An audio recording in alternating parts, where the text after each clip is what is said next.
국내 게임 산업이 하나의 산업군으로 자리 잡은 지 벌써 20여년의 시간이 흘렀습니다. 그동안 게임 산업은 어느새 10조 원 규모로 커졌는데요. 이는 국내 문화 콘텐츠 산업의 절반 이상을 차지하는 비중입니다. 몸집은 커졌지만 게임업계 내부에선 오히려 지금이 게임 산업의 암흑기라는 표현을 쓰고 있습니다. 한때 게임 강국으로 불렸던 우리나라가 다시 이 명성을 되찾기 위해 어떤 노력이 필요한지, 또 이를 위한 걸림돌은 없는지 게임물관리위원회 염영숙 위원장님 모시고 이야기 나눠보도록 하겠습니다. 안녕하세요, 위원장님. 안녕하세요.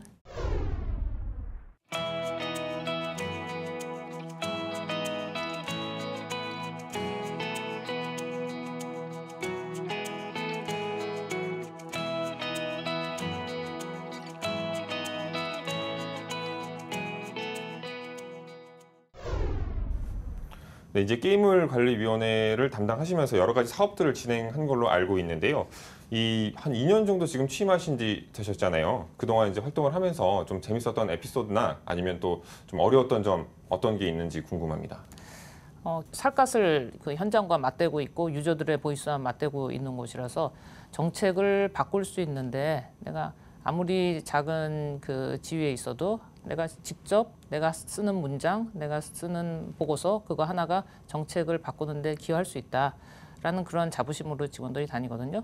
근데 그런 것들이 막혀 있는 것을 너무나 이렇게 맨 위까지 올라가는데 막혀 있는 걸 너무나 절실하게 체감을 하고, 그리고서 이제 좌절을 거기서 느끼는 거죠. 근데 그런 핀스들을 뽑았을 때 다 같이 그 조직이 정상화된다거나 또는 그 하나의 그 전체 그 가족 의식이 생기는 거, 그런 거를 경험했을 때가 기쁜 일이었고, 그다음에 아무리 작은 기관이지만 심의를 한다고 하는 것은 일종의 파워예요. 그래서 그 주변에 온갖 이권 관계와 관련해서 그 각종의 헤게모니 싸움들이 일어나기가 쉽거든요.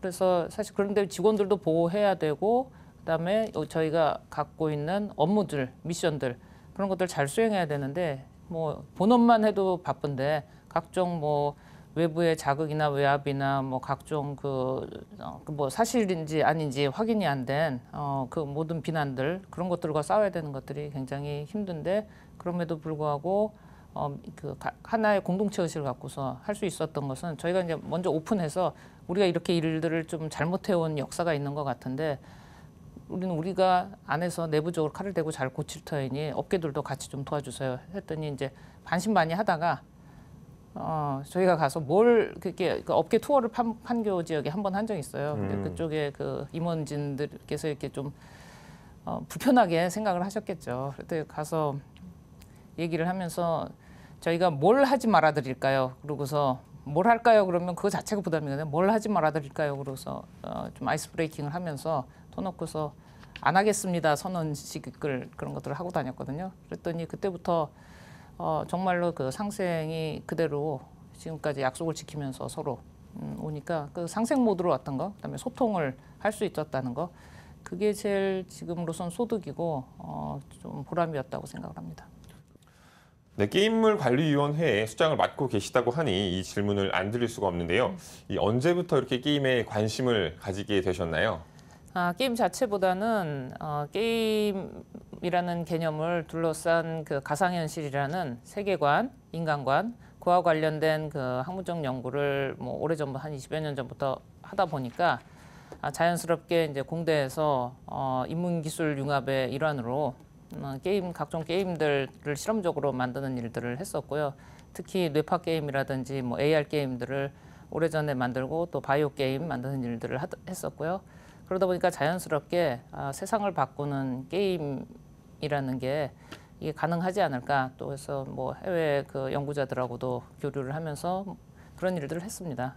그러다 보니까 이거는 이런 그 공직까지는 뭐 예상하지 않았던 일인데, 여기서 어떤 비전 설계라든지 뭐 또 막혀 있는 그런 그 물줄기들을 이렇게 반듯하게 뚫어주는 일이라든지 그런 일을 하게 된 것 같습니다. 네, 이렇게 남들과 다른 계기로 게임을 접하셨고, 또 위원장님만의 남다른 관점으로 게임을 바라보고 계신 것 같습니다. 그렇다면 이제 본 질문으로 들어가서요. 게임물관리위원회는 주로 어떤 업무를 하고 또 어떤 조직인지 시청자분들 위해서 설명 한번 부탁드리겠습니다. 네, 저희 게임물관리위원회는 게임물의 모든 국내에서 유통되는 모든 게임물에 대한 등급 심의와 또 사후 관리를 전담하는 공공기관입니다. 80여 명 넘는 직원들이 현재 부산 해운대 센텀에 위치한 기관에서 일을 하고 있고요. 그다음에 경찰과 함께 그 사행성 게임물들, 불법 게임물들을 함께 공동으로 단속하는 그런 임무들을 맡고 있습니다. 네, 이 게임물관리위원회 하면 이 관리라는 이름에서 보듯이 이 관리 좀 규제라는 측면에 좀 맞춰져 있는 것 같은데 최근에는 또 이렇게 게임 산업 진흥을 위해서 또 힘쓰고 계신 것 같아요. 이렇게 좀 변화하게 된 배경에는 어떤 게 좀 있을지. 네, 중요한 질문 감사합니다. 사실 이 게임법이 저희가 지금 그 규제의 근거로 삼고 있는 게임법이 나온 지 10년이 됐는데 사실 그 10년 전부터 나올 때는 지능법이었습니다. 그래서 엄밀하게 해석을 하면 지능을 가로막는 독초들을 뽑아내는 일, 그것이 게임물관리위원회의 기본 역할이라고 볼 수 있는데 너무나 법이 오래되고 낡고 그다음에 계속해서 그 누더기처럼 사안들이 나올 때마다 이렇게 그 중첩돼 가지고서 자꾸 뚱뚱해지다 보니까 이걸 견디기가 어려운 그냥 어떤 개발자들도 심지어 저도 도대체 읽고 해독할 수가 없을 정도의 지경에 이르게 되었습니다. 그래서 게이머들 또는 게임 개발자들 그들의 이제 숨통을 조여일 정도로 사업하기에 힘들다면 이거는 좀 전면적으로 재검토가 있어야 되지 않나 그런 그 판단에서 이거는 좀 내놓고서 저희가 이게 좀 잘못된 것들을 지적해 주십시오 하는 그런 포럼을 수시로 하고 있고 기준정비위원회를 열어서 잘못된 규제들 또는 불합리한 규제들 이런 것들을 내놓고 우리가 나서서 뽑는 데 앞장서겠습니다. 이제 그런 선언들을 하고서 행동들을 실천에 좀 옮겼더니 이제 그런 말씀을 듣게 되어서 저희로서는 다행이라고 생각을 합니다. 근데 다만 이게 그 규제의 정상화를 목표로 하는 거지 규제에 규제가 없는 세상이어야 된다라는 거는 아직으로서는 시기상조인 것 같고요. 특히 사행성과 관련된 이슈 때문에 만들어진 것이라 거기에서는 정말 그 사행성이 문제되는 곳들에 대해서는 더 촘촘하게 제어가 될 수 있게 만들어야 되고 그다음에 지금 이렇게 법이 뚱뚱함에도 불구하고 문제점은 사행성이 또 그냥 해방구처럼 뚫리는 그런 지역이 있습니다. 그래서 그러면 법 때문에 또 못 고치는 그런 것들이 있거든요. 그것들은 정말로 체계적인 정비가 필요한 시점입니다. 이제 게임산업진흥으로 최근 이제 국회에서 3가지의 포럼을 또 진행한 걸로 또 알고 있습니다. 이 포럼에 관해서 어떤 좀 내용들이 논의되고 또 나왔는지 궁금한데 이거에 대해서 설명 간략하게 좀 부탁 좀 드리겠습니다. 예, 다시 쓰는 게임 광고 프로젝트라는 이름으로 10년 전에 그 우리의 자존심을 다시 한번 회복해 보자 이런 취지로 시작을 했고요. 지금 가로막고 있는 그 우리를 힘들게 하는 것들이 무엇인지 그것들을 그 조목조목 짚어보는 그런 기회를 마련을 했습니다. 이게 우리가 그 플랫폼 간의 융합, 그다음에 컨텐츠 간, 장르 간 융합, 그다음에 어떤 조직 간 융합, 법 부처 간 융합 그런 게 없으면은 갈 수가 없습니다. 그리고 중국에서 들어오는 게임물이 지금 저희가 심의하는 것만 해도 한 70%가 거의 중국 거고요. 그다음에 상당수의 우리나라 그 게임사의 지분이 또 중국 게임사의 것이고요. 이런 환경에서 다시 우리 자존심을 회복한다는 거는 사실은 쉬운 일은 아닌데 그럼에도 불구하고 우리만이 잘할 수 있는 것, 그다음에 그간에 축적되었던 노하우들 그것들이 다시 길을 펴고 살 수 있게 해줘야 되고 그게 또 유저들 입장에서도 합리적으로 더 질 좋은 것들을 체험할 수 있게 해주고 게임성 높은 그런 게임들이 유통되게 해주는 것 그것들이 그런 일을 실현시켜주는 게 이게 세상을 바꾸는 게임 안전망 그거를 목표로 하는 저희 기관이 해야 될 일이 아닌가 싶어서 그런데 초점을 두고서 이제 포럼을 했습니다. 그래서 3차에 걸려서 릴레이식으로 하는데 맨 첫 번째는 도박으로부터 놀이를 구출하는 거. 그러니까 노름이라는 것들로 예전에 그 바다 이야기 트라우마에서 그냥 다 모든 것들을 다 그냥 짓눌러 버린 것 같아요. 물속에다가 다 집어넣고. 근데 튀어나올 수 있던 걸 다 튀어나오게 해줘야 되거든요. 그래서 그냥 물에 빠뜨리는 거 그냥 누르는 게 아니라 좀 이렇게 생명력이 있고 마땅히 드러나서 모두를 기쁘게 해줄 수 있는 그런 창의적이고 그다음에 정말 새롭고 건강한 것들 그런 것들로 그냥 빨리 판이 바뀌게 해줘야 된다고 생각하는데 속도가 너무 늦었어요 행정적으로. 그래서 우리 나서서 하겠습니다 이런 거였고. 네, 2차 포럼은 이제 업계에서 가장 정말 서러움을 많이 겪은 그런 협회 대표님이 나오셔서 이제 거기가 어뮤즈먼트 게임 산업협회 또는 아케이드 게임 산업협회 거기 회장님이 나오셔서 이제 아주 그간의 지난 10년의 흑역사에 대해서 말씀을 해주시고 흑역사 극복 방안에 대해서 말씀해 주시고 그거는 이제 저희 직원들도 잘 모를 정도의 아주 상세한 팩트들과 그다음에 뭐 도표들과 이런 것들이 있어서 저희로서 굉장히 도움이 많이 됐고요. 많은 공감대를 이루었습니다. 그래서 우리가 한쪽으로 너무 눌렸었는데 사실 알고 보면 그런 저희가 갖고 있는 기술이 굉장히 놀랍고 이미 이전에 다른 나라에서 이제 라이센스를 좀 달라 하던 것들이었는데 법이 너무 세서 내수가 다 망가져 버리는 바람에 수출도 안 되고 다 막혔었거든요. 그러니까 당장 이제 중독인이 이런 관점을 벗어나고 사행성은 사행성의 그 장치가 있거든요. 제어하는 장치가 그걸로 또는 그다음에 기술을 가지고 정말 시스템적인 제어를 해야 되는데 그걸 다 방치해 두고서 컨텐츠로 관리를 했다는 거죠. 그러니까 말하자면은 이쪽 팔에 피가 나면 여기다 빨간약 바르고 여기를 치료를 하면 되는데 오른쪽 팔을 베버리는 거예요. 그러니까 환전이 문제면 환전을 잡으면 되는데 바다약이 유사한 내용이다 해서 이거를 그런 아케이드 게임 전체가 초토화됐던 거 그런 것들을 얘기를 많이 하셨어요. 그리고서 살리는 방안은 해외 이미 미국, 유럽, 일본식으로 가족 소통의 플랫폼으로 뛰노는 놀이공간, 도시원 테마파크 같은 그런 식이 있는데 기술도 있고 인력도 있고 그다음에 당장 우리로서는 이게 내수 진작을 위해서 효과성 있는 그런 사업 모델이고 또 이제 유저들이 기다리고 있다라고 하면 그걸 가지 않을 이유가 없거든요. 그러니까 저희로서는 빨리 이런 상황들을 정리를 해서 보고를 하고 중후처에 보고를 하고 그다음에 동시에 포럼이 끝나는 동시에 이게 이제 두 분의 이제 의원님 김경진 의원님과 도정환 의원님께서 많이 도움을 주시고 멍석을 깔아주셔서 가능했는데 그분들 통해서 이것이 빨리 법제화되도록 그렇게 실천을 하려고 합니다. 네, 게임 업계에서는 이런 규제뿐 아니라 부정적인 인식에 대해서도 우려하는 목소리들이 굉장히 많은데요. 이 부정적인 인식이 있다 보니 게임 업계로 우수한 인재가 들어오지 못해 게임 산업이 발전을 하지 못한다 이런 얘기들이 많아요. 이 부정적인 인식에 대해서 위원장님께서는 어떻게 생각하시는지? 부정적인 인식이라고 하면 그리고 또 그 부정적인 인식 때문에 기업이 활성화되지 않는다, 산업이 침체된다라는 말이라면 반은 맞고 저는 반은 틀린 것 같아요. 게임성을 위해서 정말로 얼만큼 노력했는지 기업이 그 많은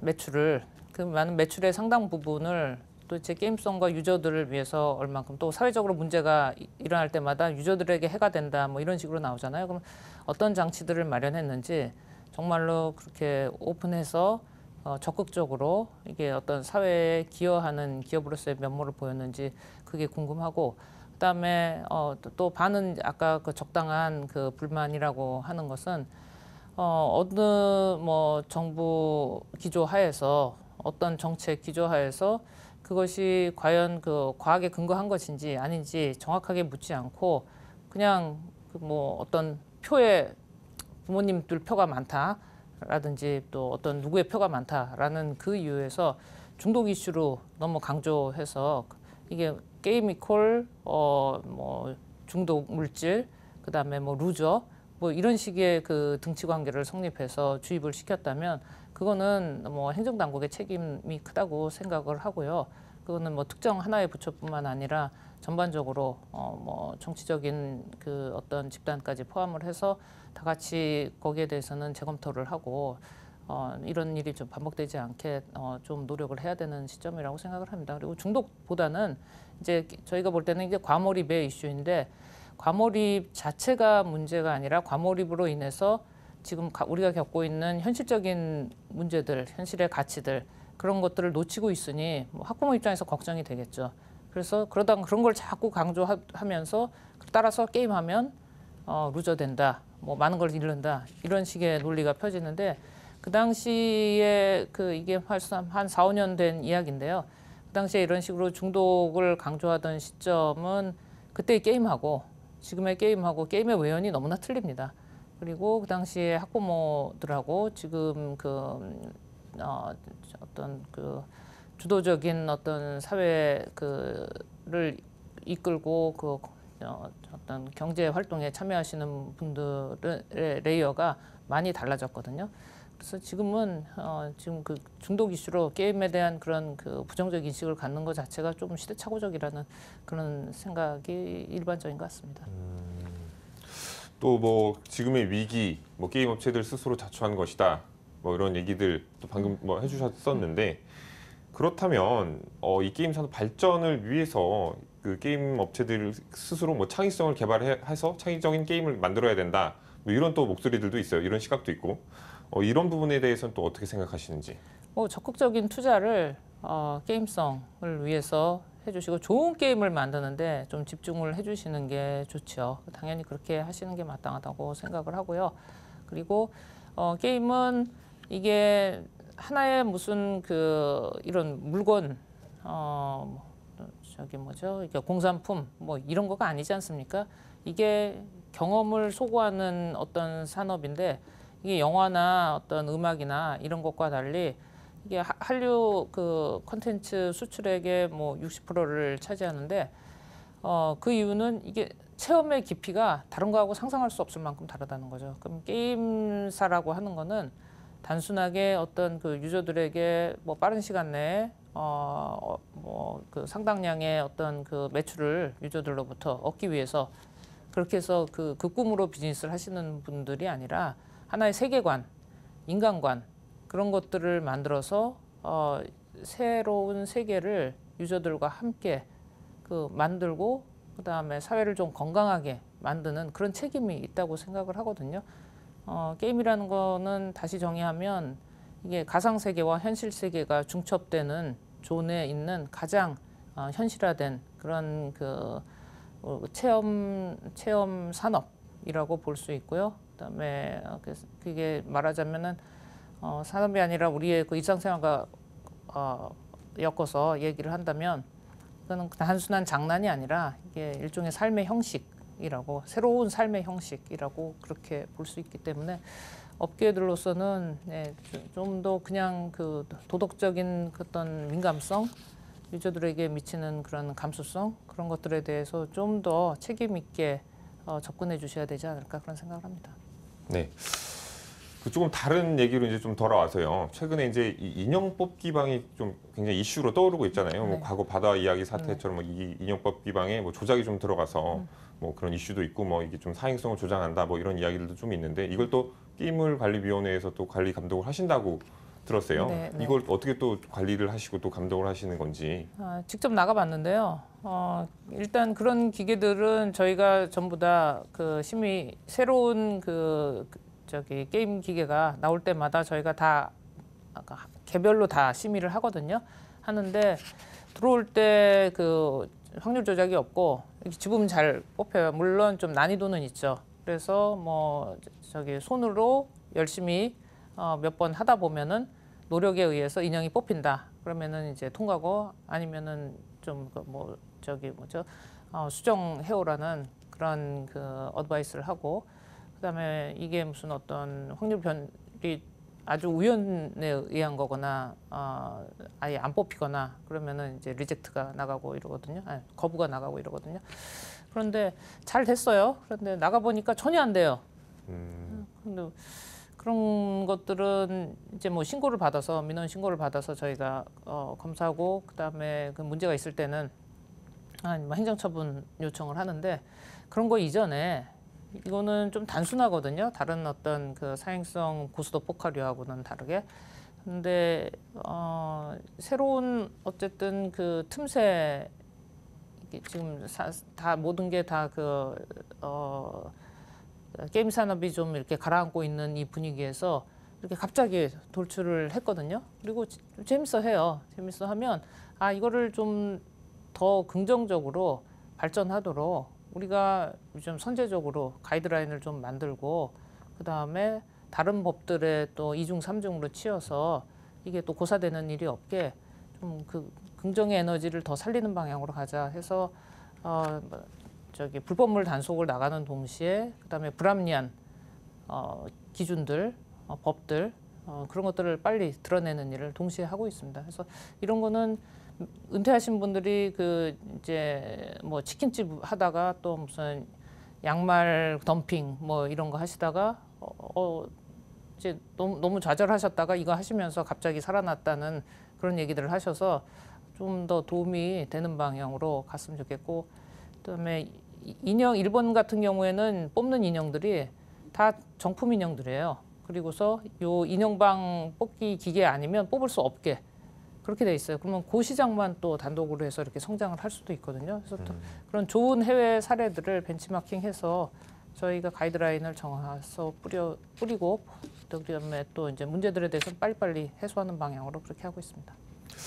네, 또 이제 최근엔 이 AR, VR, 뭐 증강현실, 가상현실처럼 다양한 플랫폼의 게임물이 등장하면서 많은 인기를 얻고 있잖아요. 뭐 최근엔 포켓몬고 열풍 또 한번 불었었고요.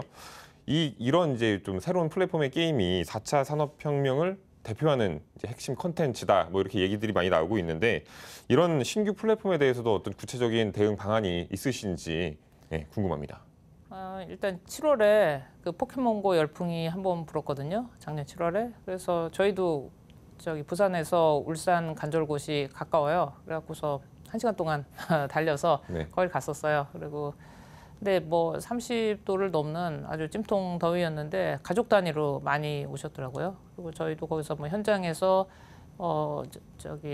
이 뭐 애로사항이 뭔지 어떤 식으로 이런 게임들이 많이 그 활성화됐으면 좋겠는지 뭐 이런 것들을 물어보고 했는데 이제 위험 요소들을 저희들은 먼저 감지하고 그것들을 사고 방지를 그 미리 준비하는 거 그게 이제 중요한 일인데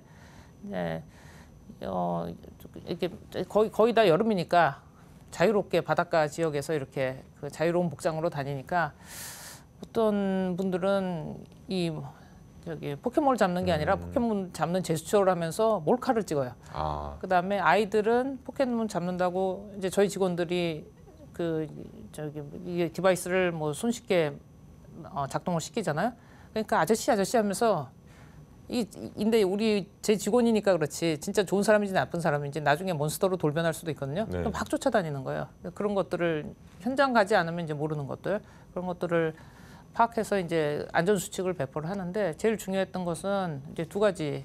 하나는 위험성 측면인데 그게 이제 지도만 보고서 이제 뿌리잖아요. 포켓몬고 회사에서. 그러니까 절벽 지역. 그런데 많이 출몰을 해요. 절벽 지역에 사람들이 막 몰려 있는데 정말 위험한 사고가 일어날 수 있고 그다음에 좋은 점은 가족들이 정말 그 게임에 대해서 나쁜 이미지만 갖고 있다가 이걸 통해서 스킨십을 같이 하는 거예요. 그다음에 대화가 틀려져요. 아빠 많이 잡았어요. 그러면서 네 덕분에 여기 와가지고서 진짜 좋은 거 많이 잡았다. 뭐 이런 얘기를 한다든가. 그다음에 가족들끼리 이렇게 바톤 터치를 하고 하면서 많이 좀 잡힙니까? 뭐 이런 말들이 그게 이제 가상성과 현실성이 뒤섞이면서도 그냥 자유로운 그런 그 생활 양식을 그냥 직접 그 자리에서 체험하는 거. 그다음에 아빠로서 같이 와서 아이들하고 시간을 보낸 거에 대해서 굉장히 기쁘게 생각하는 거. 그런 것들이 좀 굉장히 많아졌으면 좋겠고요. 이것들이 가지는 그 4차 산업혁명과 관련해서 말씀하셨는데 4차 산업혁명을 결정짓는 가장 중요한 기술이 인공지능 기술이고 그다음에 블록체인 기술, IoT 기술 이런 것들인데 우리가 지능을 옛날엔 근육을 뭐 인간의 근육을 그 기계가 대신해 왔잖아요. 이제는 인간의 지능을 기계가 대신해 오는 건데 그 인간만이 할 수 있는 일, 이게 부딪히면서 노는 거거든요.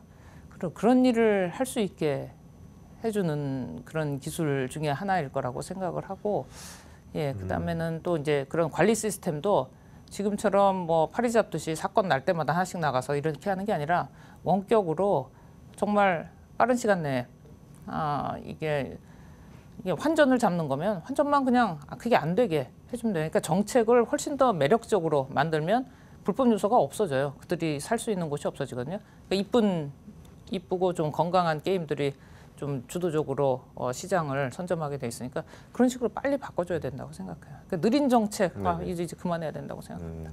네, 마지막으로 시청자분들에게 게임물관리위원회 위원장으로서 뭐 하실 말씀 있으면 한마디 부탁드리겠습니다. 얼마 전에 유행했던 게임 중에 몸으로 뛰는 게임으로 댄스 레볼루션이라고 있거든요. 학창 시절에 생각나시죠? 저희는 데이터 레볼루션이라는 용어를 씁니다. 똑같이 DDR이죠.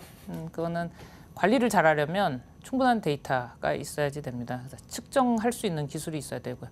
근데 현재 측정할 수 있는 기술이나 그것을 위한 연구비 지원이 제로입니다.